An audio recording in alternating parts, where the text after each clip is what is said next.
Assalamualaikum warahmatullahi wabarakatuh. Halo teman-teman semua, selamat datang di video pembelajaran materi sosiologi bersama saya Amanda Zamisaya Aziza, mahasiswa program studi pendidikan sosiologi dan antropologi Fakultas Keguruan dan Ilmu Pendidikan Universitas 11 Maret Surakarta. Tujuan video pembelajaran ini adalah untuk memenuhi penugasan praktikum mata kuliah teknologi pembelajaran yang diampu oleh Bapak Kufranuddin, Sarjana Pendidikan Magister Sosial. Di sini kita akan belajar bersama mengenai materi yang sangat menarik karena materi ini tidak hanya dapat kita pelajari akan tetapi juga dapat diperhatikan secara langsung. Nah, materi apakah itu? Materi yang akan kita bahas pada kesempatan kali ini adalah materi rancangan penelitian sosial. Sebelum membahas lebih banyak mengenai apa itu rancangan penelitian sosial, teman-teman di sini tahu nggak sih apa itu penelitian sosial? Jadi, penelitian sosial merupakan sebuah upaya ilmiah yang bertujuan untuk menganalisa dan mempelajari sebuah gejala atau fenomena sosial yang ada dalam suatu masyarakat. Penelitian sosial ini menjadi dasar para sosiolog untuk mengembangkan konsep dan teori sosiologi. Penelitian sosial ini juga berbeda dengan penelitian yang lain karena pada penelitian sosial ini memiliki variabel, tujuan, dan proses yang berbeda. Kemudian apa sih fungsi dari penelitian sosial itu?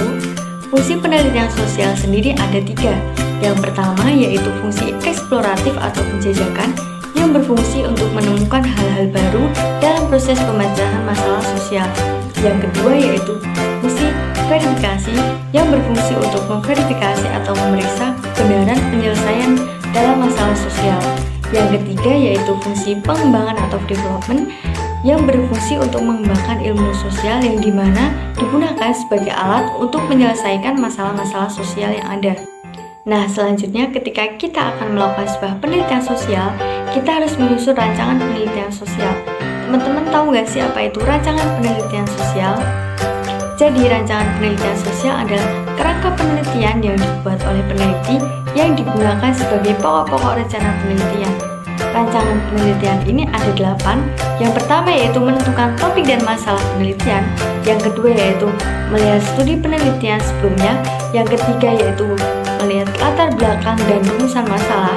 Yang keempat yaitu pertanyaan penelitian. Yang kelima tujuan dan manfaat penelitian. Yang keenam landasan teori. Yang ketujuh hipotesis. Dan yang kedelapan metodologi penelitian.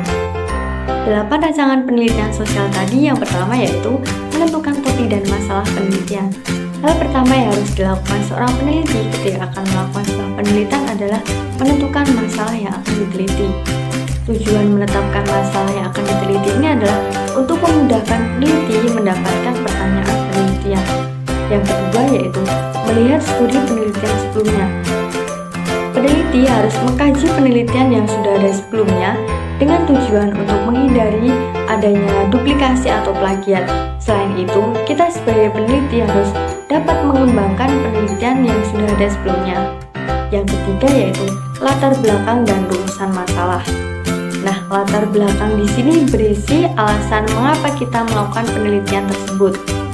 Dalam penjelasannya harus mencakup manfaat yang ada dalam kehidupan bermasyarakat ketika kita melakukan penelitian mengenai masalah tersebut. Sedangkan untuk rumusan masalah sendiri merupakan kelanjutan dari latar belakang yang dimana di dalamnya akan dimasukkan unsur-unsur yang lebih rinci sehingga dapat menjawab pertanyaan penelitian. Kemudian yang keempat yaitu pertanyaan penelitian. Pertanyaan penelitian ini sudah pasti menggunakan kalimat tanya ya teman-teman. Nah, penyusunannya ini berdasarkan perumusan masalah. Contohnya yaitu ketika kita akan melakukan penelitian mengenai pengaruh media sosial terhadap kemampuan bersosial warga Surakarta. Maka pertanyaan yang akan kita ajukan adalah bagaimana pengaruh media sosial terhadap kemampuan bersosial warga Surakarta. Kemudian bagaimana dampak media sosial terhadap kemampuan sosial warga Surakarta? Selanjutnya yang kelima yaitu tujuan dan manfaat penelitian. Ketika kita membuat penelitian tentunya harus memiliki tujuan kan? Nah, tujuan penelitian merupakan bentuk dari rumusan masalah yang ada dalam pertanyaan penelitian.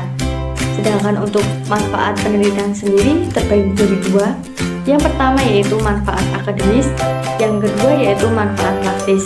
Nah, manfaat akademis merupakan manfaat yang berguna di bidang pendidikan ataupun bidang penelitian. Sedangkan untuk manfaat praktis sendiri merupakan kegunaan yang dapat diimplementasikan dalam kehidupan bermasyarakat. Selanjutnya yang keenam yaitu landasan teori. Dalam sebuah penelitian diperlukan sebuah landasan teori yang digunakan untuk menganalisis masalah penelitian. Landasan teori dapat dipahami sebagai dasar teoritis bagi peneliti dalam memecahkan suatu masalah sosial. Yang ketujuh yaitu hipotesis. Hipotesis merupakan sebuah kemungkinan.